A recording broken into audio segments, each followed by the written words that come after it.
everyone. Happy Friday. This is Steph, founder of Host Agency Reviews, and you have found yourself at the Friday 15. So welcome. This is where every Friday at 12 p.m. Central Time, we answer the industry questions that you have submitted.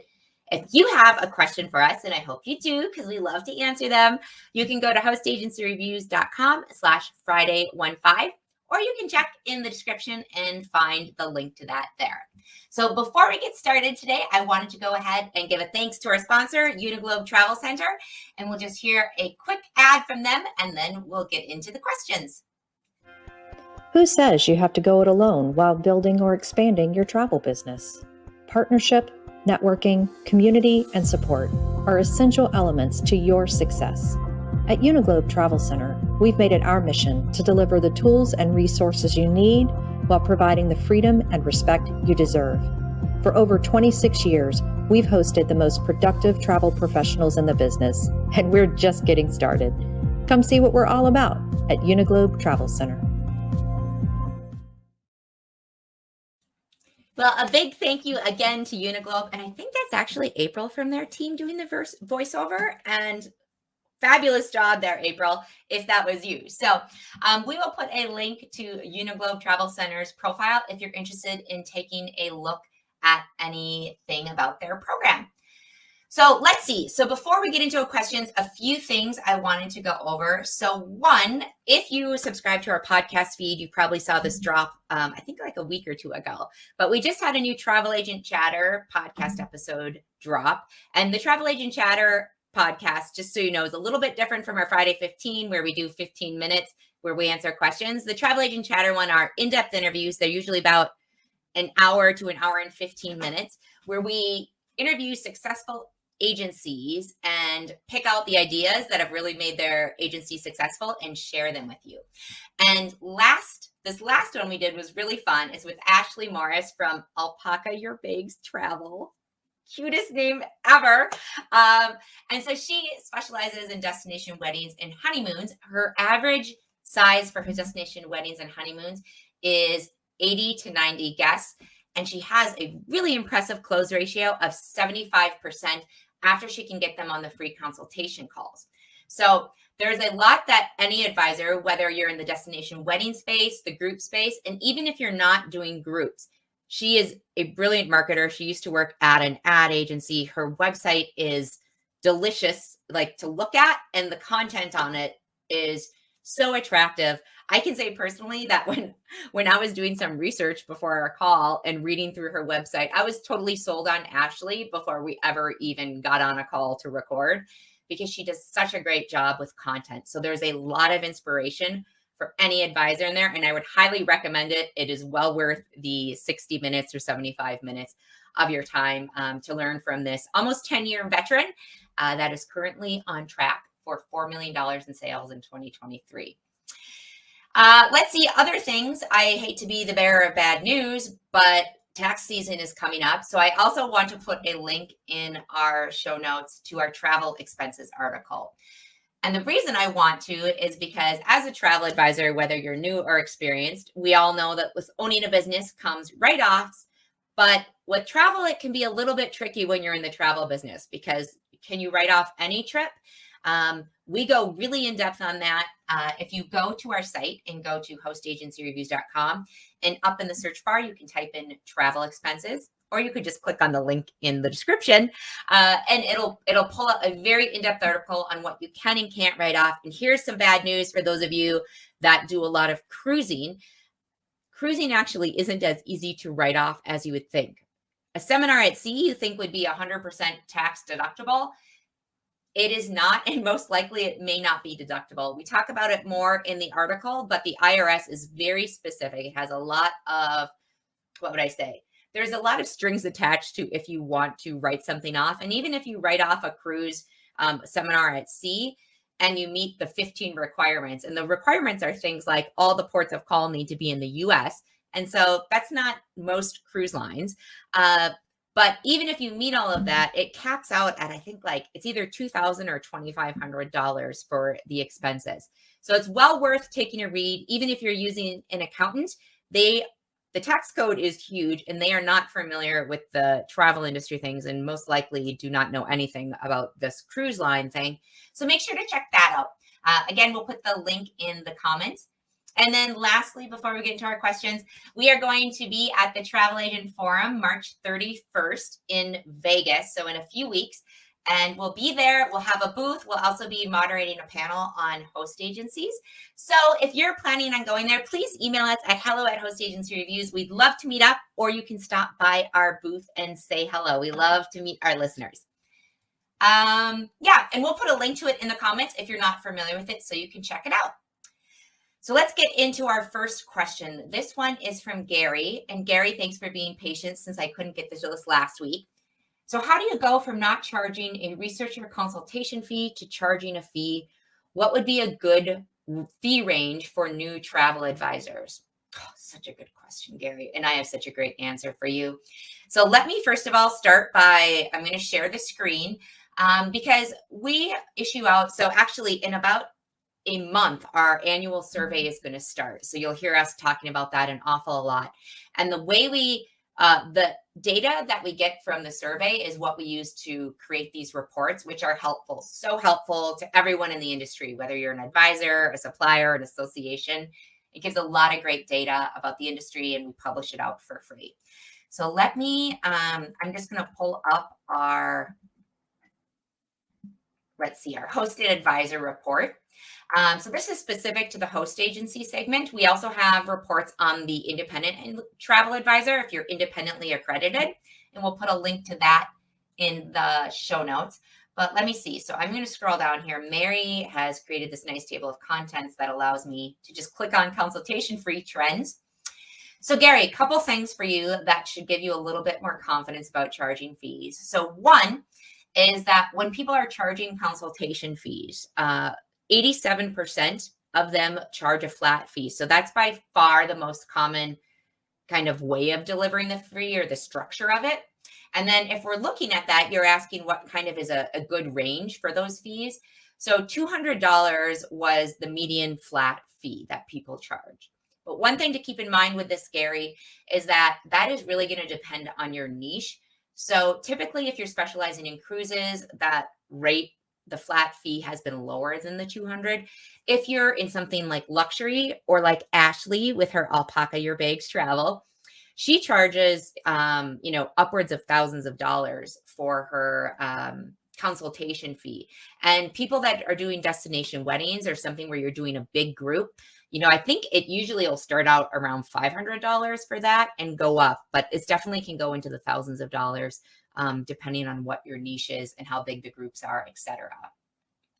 And as you're thinking of this, if you're like, well, that doesn't really help me because I don't want to go and charge $200 going from $0 to $200 when I'm brand new, there's an answer for that too, Gary. We always have answers. So let me take you to the one spot here. There's something called plan to go fees, and there's a complete section on this in our reports. And plan to go fees are essentially, as a travel advisor, it can be really hard because you can give all this research and time and information and energy to a potential client, and they can take that information and go and book online. So the plan to go fees are a great way to kind of protect yourself and the investment you're putting into people. So essentially what it is it's a deposit. You can say, yeah, I'll work with you. I'll give you quotes, etc. You pay me the $200, whatever the median fee is. And if you end up booking with me, I'll apply blank amount to your future booking. So if they're going to work with you, it's not a risk to them at all. And for you, it's kind of a fail safe that if they end up walking away, you at least came out with $200. So here's some stats on that for you. So 75% of people that did this plan to go fee, and by the way, 25% of advisors that charged a fee did this plan to go structure. So of that 25%, most of them, the vast majority, applied the full fee to the booking. So again, it doesn't actually end up, for those people, doesn't end up costing the clients anything else because it's going towards the booking. But there are people, there's 25% that just do a certain dollar amount. And if they were choosing that route, $50 was the most common amount that they applied to the booking. And then a smaller percentage, about 10%, applied a percentage of the plan to go fee, which means, and then the most common percentage that you charged was 50%. So if they paid the $200, $100 would go towards the booking, and then the $100 would essentially be a consultation fee for you. So that's a great way to do it, because I know for new advisors, it can be really hard to have the confidence to charge someone a fee when you're brand new and don't know what you're doing. And this is supposed to be like an expertise, like an expert fee. So that's something that can help you out there. And there's more, Gary, because let me go to the site. We'll put this link in the comments, but if you're on the site, you can just go into, oh no, not travel expenses. Charging, if you type into the search box up on the top, charging the fees or charging, the first thing that pops up is an article on Taking the Plunge, a travel agent's guide to charging fees. And this is going to be a gold mine of information for you, Gary, or for anyone else interested in charging fees. So a lot of information in here, but I think what's going to be most helpful for you is, let me scroll down here. We did a survey and embedded the answers into it. We partnered with a couple host agencies to do this.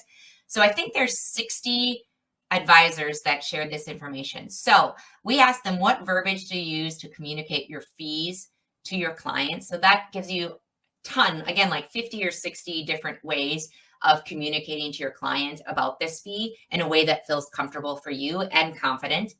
And then we asked them about advice for any people that are hesitant about charging a fee. Again, 50 or 60 there. And then if they did not charging a fee, if they did not start charging a fee right away, how did they transition to charging fees? So that column right there, Gary, is going to be your best friend. But one thing to mention there, an idea for you as well, is going to be that if you're feeling uncomfortable about transitioning clients you already have to fees, you can always grandfather them in. It's not, this is your business, and this is what's great about it, is you can make up your own rules. And so you can write them and say, I value you being with me from the beginning. You're going to see me start promoting or seeing on the site that there is a consultation fee that I charge or a plan to go fee. Please know that as a loyal client, you are grandfathered in from this. I really appreciate your business. So hopefully that gives you a lot of things to look into, Gary, that will give you the confidence to charging fees.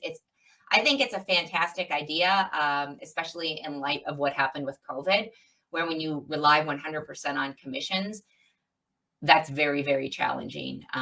So let's see. Next question. Dun, dun, dun, dun. Let's see. Oh, you know what else? I'm going to link to, I'll link to both of our surveys in the comments as well as the description. All right, next question comes from Sheila. So Sheila says, for us newbies, how should we be marketing for wave season now? I don't want to not book now while waiting for wave season. I also don't want my clients to get mad if a better deal comes up in 2 months that they can't get because they're already booked. Help. Great questions, Sheila. So first of all, we're kind of in the midst of wave season. So typically wave season is kind of the beginning of the year, like after January 1st through spring break, when people are making tons and tons of bookings for spring break and beyond. Now, I reached out to my friend Anthony Maloro over at Royal Caribbean Cruise Line, who works with hosted advisors there, him and his team specifically focused on host agencies and their members. So he says, since wave season is in full swing and we have been having record-breaking booking weeks, you should never wait to book your clients now more than ever. As space fills, it gets harder and harder to lock in what your clients want. Promotions are always available. However, pricing generally increases. So even if you see a quote-unquote better promotion, there's a good chance that the price was lower if you had booked earlier. And rates increase with demand. So even if there is a deal, it is usually on a higher price point to begin with. So never wait to book your clients. And if a lower rate does become available before that final payment comes in, you can always adjust to that lower rate. So that's something to keep in mind. And the last thing on that, Sheila, is tune in 2 weeks from now. We're going to be chatting. Our co-host is going to be Geraldine Ree, who worked in the cruise lines, first of all, for a really long time, but now she's out on her own and she helps agencies with marketing and different things like that. And she's got a lot of great ideas on marketing. So make sure to tune in for that one. And last question for the day. This one comes from Josh. So, hello, I am currently evaluating which host agency would be best for me to join. And I'm going back and forth on whether or not I should join a host agency that is luxury focused / a Virtuoso member. If I were to join a more luxury focused host agency, will I still be able to support clients who are not luxury travelers too? I feel like joining a luxury focused host agency will be better for supporting those clients, but I want to make sure I'm able to support others as well. Thoughts? Thanks for all the support and information you provide. It's invaluable. Josh. Well, thank you for the kind words, Josh, and thank you for submitting your question. It's always very appreciated. So I'm going to start with luxury is such a broad term, and that's really the definition of it is really going to be, your definition of it is really going to be whether or not how you define it is going to be the answer to whether a Virtuoso host is best for you or not. Let me see. So let me share the site, and I'm going to show for people that aren't aware. So if you're not sure how to find who the Virtuoso host agencies are, if you go to our host agency list under the more filters section and you click on under consortia, go to Virtuoso. That's the first way, and that'll pull up all of our Virtuoso agencies. And there's Uniglobe Travel Center, our sponsor. The other way you can do it is if you go to the list and go to Consortia and pull up Virtuoso, or you can click on the Virtuoso link on a host agency's profile. That'll take you to the Virtuoso profile. And then underneath there, you'll see a list of all the Virtuoso host agencies that are out there. So when we're talking about what luxury is, so because for someone like me, luxury is essentially a premium market would seem somewhat luxurious to me. I'm just a pretty low key person and feel more uncomfortable in higher end things. And so it depends what your clients. So say, for instance, if we're talking the cruises, because that's a lot easier way to kind of show the difference. So if you're talking about something that's more of a premium cruise line, like let's say Princess Cruises or Celebrity Cruises, those are considered premium market, which means they're not like the mainstream market. They're a little bit higher priced. That would still be considered, that wouldn't necessarily be considered luxury. But if you're talking about, if you're booking really high-end cruise lines, like say Silver Seas, that's another level above and would be considered more on the luxury line. If you're booking Four Seasons, if you're booking the Ritz-Carlton for your clients, those are definitely considered luxury products. And Virtuoso, especially for the hotel programs that are out there and the amenities that can get your clients, Virtuoso is going to be a no-brainer if you're dealing with those more ultra high net worth individuals or people that are booking that type of travel. However, Virtuoso is typically more expensive to join, especially if you're joining a Virtuoso host agency. And so that's something to keep in mind. If you only have a few clients that are booking those, it may be better to go with one of the other consortium host agencies that belong to one of the other consortiums, because all of the consortia have luxury programs and select programs that are very similar to what Virtuoso offers, but maybe to a little bit of a lesser degree, and they're going to be more affordable for you. So, Josh, it really comes down to your definition of what luxury is. Like I said, if you're booking those very high-end properties or tour operators or cruise lines, then a Virtuoso host agency is going to be great for you. If you're more at the premium level, you are going to be fine with a non-luxury consortium. So that is, let's see, our last question today. I want to say thank you again to our sponsor, Uniglobe Travel Center, who, by the way, is a Virtuoso agency. And then for coming up next week, I said I was going to be taking off last week, and then poor April had to tell me that actually, no, we actually have a Friday 15 sponsor. So won't be taking next week off. I will definitely see you then. But the following week, we also have on, as I mentioned earlier, Geraldine Ree. So ask any questions about marketing, submit those to us, and we'll make sure that she gets those answered. And then lastly, before we sign off, for those of you that love the Friday 15 or want to make sure you know what the questions are ahead of time, go ahead and go to hostagencyreviews.com/Friday15 and sign up for e-reminders or text reminders. So thank you so much for joining me. Happy weekend, everyone, and we will see you next week.